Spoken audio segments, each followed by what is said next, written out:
भगवान के घर में आज सुने आज तक कि शिव मंदिर में भूतबा बैठा हुआ था?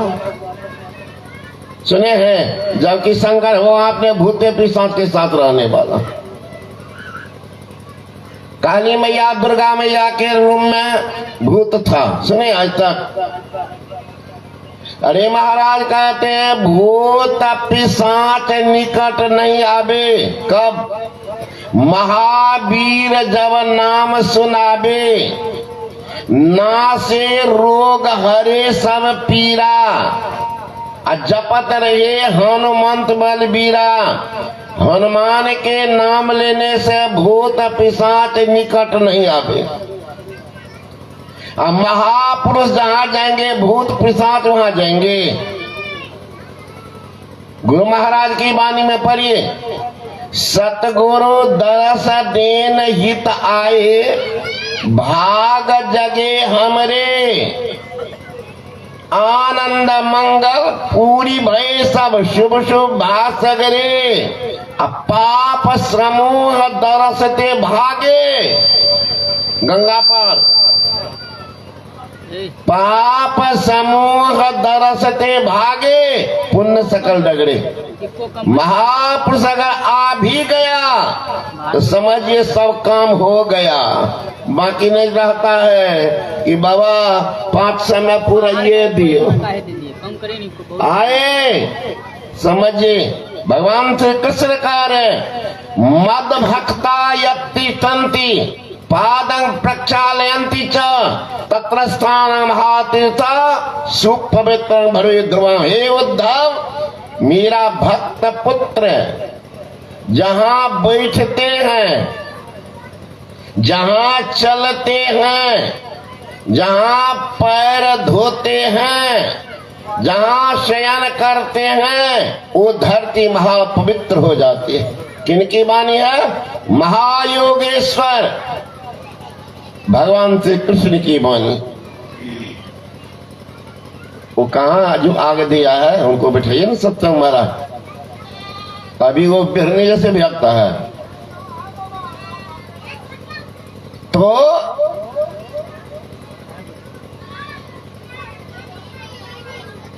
भगवान श्री कृष्ण की वाणी है कि मेरा भक्त पुत्र जहां बैठते हैं, जहां चलते हैं, जहां पैर धोते हैं, वो धरती पवित्र हो जाती है। अब महाराज भगवान झूठ बोलेंगे? अगर भगवान की वाणी सत्य है तो संत महापुरुष जहां गए तो धरती अशुद्ध रह गई। लोग क्यों कह रहे बाबा 2 मिनट मेरे घर में? 2 मिनट में क्या हो जाएगा? अरे घर अंधेरा है, घर में अंधेरा है। अब बल्ब जो जला देते हैं, क्या मिनट लगा स्विच दबाने में? स्विच दबाया, प्रकाश हुआ, पता चला कि अंधकार किधर से भागा है। कोई बता सकते हैं? कि हम देखे बाबा अंधकार को भागते हुए वेंटिलेटर से निकल गया, मेन दरवाजा से भागा, खिड़की से भाग गया। देखें आज तक? जान बल्ब जलने की देरी है, अंधकार को भागने में देरी नहीं है। महापुरुष के आगमन की देरी है, पाप को भागने में देरी नहीं है। श्री सद्गुरु महाराज की जय। पाप समूह दरसते भागे, पुण्य सकल डगरे। गुरुमा कह रहे, संत कबीर बाबा भी कहते हैं महल कंचन के बन्यो। कंचन सोना, महल कंचन के बन्यो, बहु भांति शोभा होती रे। अब भजन बिना नहीं शोभे, जैसे असो मरघट भूमि रे। साधु भोजन नहीं भवन में, संत नहीं मेहमान, ताघर जम डेरा किया। देखिए जमराज कहाँ जाता है, ख्याल कीजिएगा। ताघर जम डेरा किया, जीवत भया मसान। कभी महापुरुष का पदार्पण घर में हुआ ही नहीं। छिप करके तो बैठा हुआ शनिचरा ग्रह किनारा में। इसीलिए का 2 मिनट बाबा, 2 मिनट जाने से क्या नहीं कर देगा। इसलिए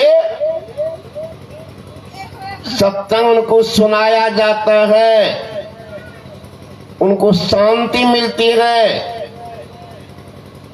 त्राण मिलता है। भगवान बुद्ध की शिष्या थी विशाखा। विशाखा कितना धनवान थी कि भगवान बुद्ध के वर्षावास 3 महीना का होता था वर्षावास। उस समय वर्षा बहुत अधिक होती थी तो साधु महात्मा बाहर नहीं निकलते थे 3 महीना। तो उतना सामग्री लोग जुटा देते थे। तो उस समय सारे भिक्षु एक साथ ध्यान करते थे। एक साथ भगवान बुद्ध के 10,000 सिद्ध पुरुष आकाश मार्ग चलते, उनका शिष्य भगवान बुद्ध के शिष्य आकाश मार्ग से चलते थे 10,000। तो भगवान बुद्ध के लिए स्थान खोजना था वर्षावास के लिए। विशाखा गई खोजने तो पसंद किए भगवान बुद्ध के शिष्य की यहाँ एकांत है, इस जगह मिल जाए तो अच्छा। उठा के सेठ का जमीन। सेठ ने कहा विशाखा थोड़ा देता, इतना लंबा चौड़ा जमीन नहीं देंगे। अरे महाराज महापुरुष का चरण पड़ेगा। लेकिन महाराज जो आदमी धर्म को नहीं जानता, जो आदमी पाप पुण्य में भेद नहीं जानता, जो आदमी सत्य असत्य में भेद नहीं जानता, जो महापुरुष को और सांसारिक लोक में भेद नहीं जानता, वो क्या जानेगा इनका? महापुरुष का पुछरी होता है क्या? रामकृष्ण परमहंस जी महाराज ने कहा एक व्यक्ति को हुजूर जैसे हम खाते पीते हैं चलते फिरते वैसे तो आप भी चलते फिरते खाते पीते। महाराज हमें भी कभी क्रोध होता, आपको भी देखते हैं गुस्सा करते, तो हम में आप में क्या अंतर? रामकृष्ण जी महाराज ने कहा आलू और बैगन का सब्जी बना करके देखे हो? कहा जी। जब कच्चा रहता है बैगन आलू कैसा रहता है? का कठोर। और जब उसको सिद्ध किया जाता है तब कैसा रहता है? पहले जैसा। का नहीं बहुत मुलायम, तब न चप चप मार लेते हो। उसी तरह से महापुरुष जो होते हैं वो सिद्ध आलू बैगन के तरह, और तुम हो कच्चा। देखने में तो सामान्य रूप रहे बराबर अंतर। एक महात्मा जी ट्रेन में बैठे हुए थे, बड़ा सिद्ध महापुरुष बैठे हुए थे ट्रेन में, तो बहुत सामान था। अब लोग दे देते, क्या करेंगे? अभी हम लोग चले वहां से कंबल दाद दिया है, ये सामान वो सामान देखेगा भर दिया, क्या करेंगे? रोड में फेंक देंगे? वो भी दिया हम भी देंगे, नियम है। आप लोगों को दे निमंत्रण दे रहे आइए ना, नहीं तो 3 फरवरी को देखिएगा हम भी देते हैं। 3 फरवरी को आइएगा। तो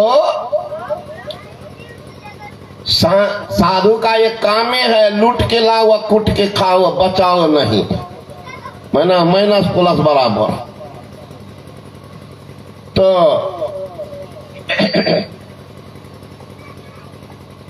3-4 आदमी घुसा उस ट्रेन में, बैठ गया, देखा महात्मा का बेडिंग है, अटैची है, सामान है। उनका तो मानो 100 डिग्री बुखारे चढ़ गया, व्यंग करने लग गया, व्यंग कर रहा। अब जो देखेगा नौजवान चलेगा, देखेगा बाबा जी को, तो कौन कपाल में भूत चढ़ता है? प्रणाम आसाराम बापू, प्रणाम। तो आसाराम कहाँ का, हम लोग कहाँ का? देख ली स्वाभाविक। वो जो बैठा वो लोग कपा, असली कलयुग आ गया, असली कलयुग आ गया। अब देखो हम लोग कहते थे बाबा जी सब त्यागी होता, ये तो हमसे 3 गुना संग है। अला बला बोल रहा है, महात्मा चुपचाप सुन रहा। अब की असली कलयुग आ गया, असली कलयुग आ गया। महात्मा सोचने लगा इनको क्यों मिर्गी लग गया, सामान है हमारा, कपार खराब होता है इनका।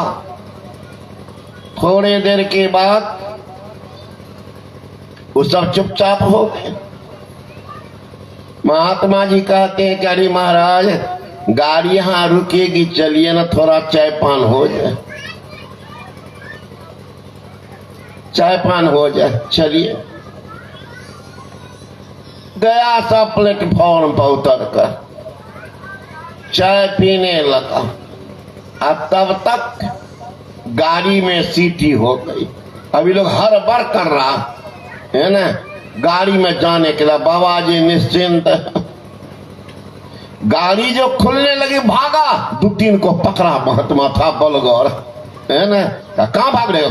अरे महाराज सामान छुटेगा। का तेरे सामान से 3 गुना मेरा सामान है, हमको चिंते नहीं है और तुमको माय बाप से रहा। चल चल अभी तुम कह रहा था। अरे महाराज जाने दो। क्या हुआ, कितना सामान मेरा है, हमको चिंते नहीं है तो, है ना। कह रहे जाने दो। क्या हो गया? हमरा 3 गुना है तुमसे सामान, हमको कोई गम नहीं है। करे महाराज आप साधु बाबा जी हैं। उस समय कहा कलयुग आ गया, कलयुग आ गया। अब कौन कलयुग तुमको घुस गया? तुम यही हो कि सामान में आसक्त हो, मैं आसक्ति विहीन हो, कोई परवाह नहीं। खुश खाना है खिचड़ी, माही परा टकलौन, मांस पर आया खाकर गला कटावे कौन। मैं वैसा हूं। समझ में आ गया। देखा अभी अंतर दिखा दिया, सुझा दिया। छोटा सा सामान है तुमको, उसने बाप मैं सब सूझने लगा। सामान है तो विशाखा क्यों कहा कि ऐसे जमीन नहीं देंगे? तब तुम असरफी बिछा दो तो हम दे देंगे। मंगाया 1 ट्रक समझिए असरफी बिछाने लगा। उस समय 1 करोड़ सेठवा तो उठे आप बैठे करी बाप रे बाप, तो सब नाप लेगी। 1 करोड़ असरफी बिछाई थी भगवान बुद्ध के लिए। कितनी श्रद्धा होगी, विचार कर लीजिए। उस जमाने की बात आजकल के जोड़ लीजिए। तब वर्षा बास किए थे भगवान बुद्ध, और उन्हीं का एक ही पोता था, पोता मर गया। अब दिन रात रोती थी। भगवान बुद्ध को जानकारी मिल गई। भगवान बुद्ध आकाश मार्ग से पहुंच गए। विशाखा रो रही थी। कहा विशाखे ये तुम्हारी बाल भींगी हुई है, साड़ी भींगी हुई है। रोती बिलखती चरण भी गिरती हुई कहती है कि गुरु महाराज एक ही नाती था। उधर दक्षिण भारत में या यूपी में भी पोता को नातिये बोलते। एक ही नाती था, कुछ नहीं बचा। कहा उसी के लिए तुम रोती हो? कहा भगवान। सुन, उस समय में भगवान बुद्ध वर्षा बास करती थी श्रावस्ती। श्रावस्ती उत्तर प्रदेश में है, गोंडा जिला। यहाँ है गोड्डा जिला, वो है गोंडा जिला। गोंडे जिला में है श्रावस्ती, उसी में बिहार कर रहे थे, वर्षा बास कर रहे थे। भगवान बुद्ध ने कहा इस छोटी सी चीज के तुझे रो रही हो, इसको सर्वस्व मान रही हो। विशाखा एक काम करो, इस नगर में जितने आदमी है उतना अगर पोता तुमको दे दो तो खुश हो जाए। तो महाराज तब क्या कहना, खुशी का पारा बार नहीं रहेगा। बस बस ठीक है विशाखा, दे दूंगा, लेकिन तुम पता लगाओ इस नगर में कोई मरते भी हैं, तेरा पता लगा लो। कहा महाराज क्या बोलती, 2-4 तो रोज मरते हैं, कहीं महामारी हो जाती है तो 10, 20, 50 भी मर जाते। कहा यही तो गलती है विशाखा। तुम एक बात बताओ, इतना पता तुमको हम दे दें और उसमें से 2-4 गो रोज मरे तो तुम्हारा बाल कब सूखेगा, साड़ी कब सूखेगी? तुम ही बताओ। ज्ञान हो गया, एक शब्द में ज्ञान हुआ, तुरंत चरण पर गिर गई कि भगवान मुझे नहीं चाहिए। का अगर हजारों लोग से अगर आप प्रेम करते हैं तो 1000 दुख, 10 है तो 10 दुख, 1 है तो 1 दुख, नहीं है तो नहीं दुख। इनके लिए